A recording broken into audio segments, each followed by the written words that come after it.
and the third assessment reports, because there was so much misinformation without any kind of recourse, or virtually without mention of the scientific literature, the truly scientific literature, the literature by specialists in those fields.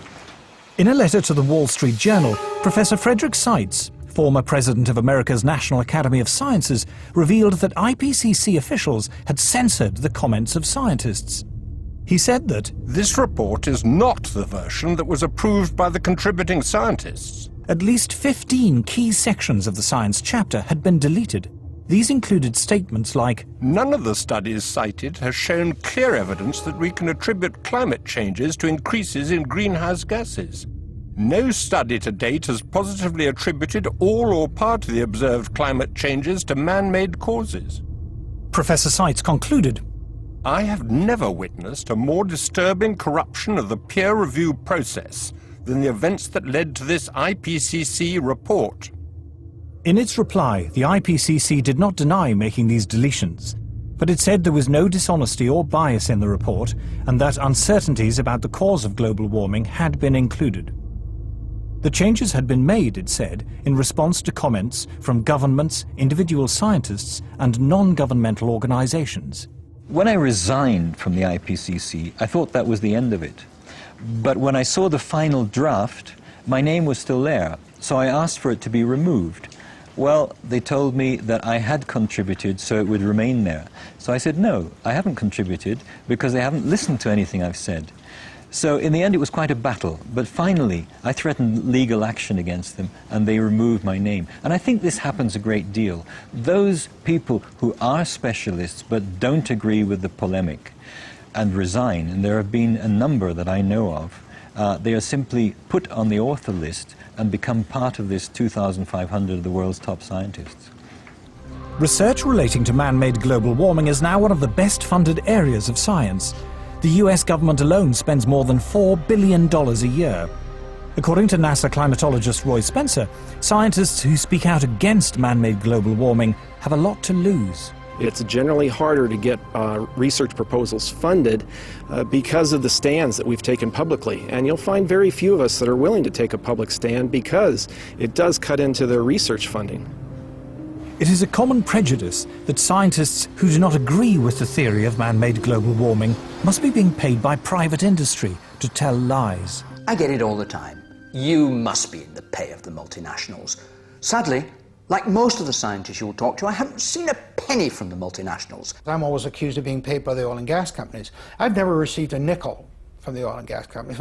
I joke about I wish they would pay me, then I could afford their product. Whenever anybody says that I'm in the pay of an oil company, I say my bank manager would wish. There is almost no private sector investment in climatology, and yet to be involved in any research project which involves an industry grant, no matter how small, can spell ruin to a scientist's reputation. Modern technology fueled by greenhouse gases. Patrick Michaels is Professor of Environmental Sciences at the University of Virginia. He was chair of the Committee on Applied Climatology at the American Meteorological Society, president of the American Association of State Climatologists, the author of 3 books on meteorology, and an author and reviewer on the UN's Intergovernmental Panel on Climate Change.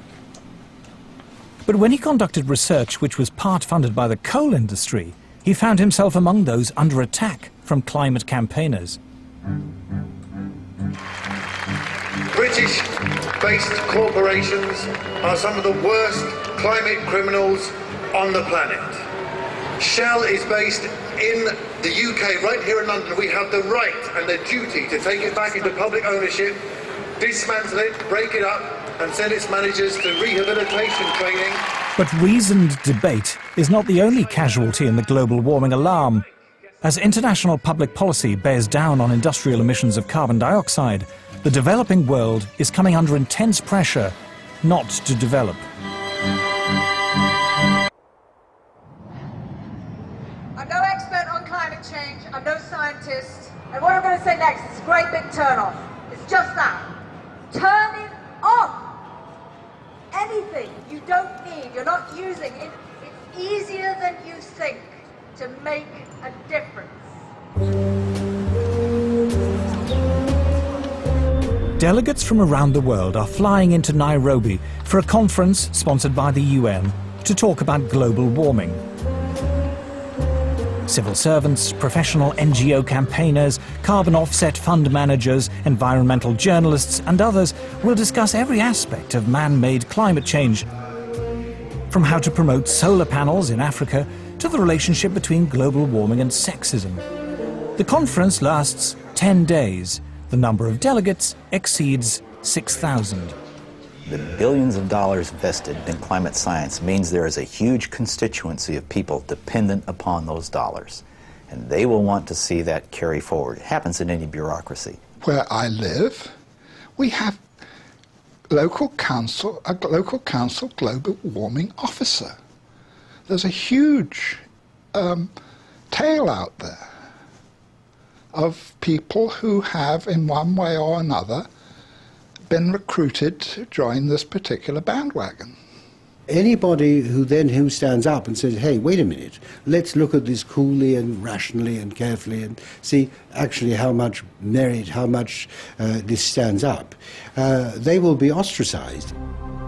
Scientists, accustomed to the relative civility and obscurity of academic life, suddenly find themselves publicly attacked if they dare to challenge the theory of man-made global warming, vilified by campaign groups and even within their own universities. It's the old English saying, if you stand up in the coconut shy, they're going to throw at you.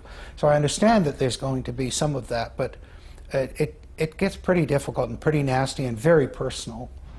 And there've been, death threats and all sorts of things. And so I'm not doing it for my health.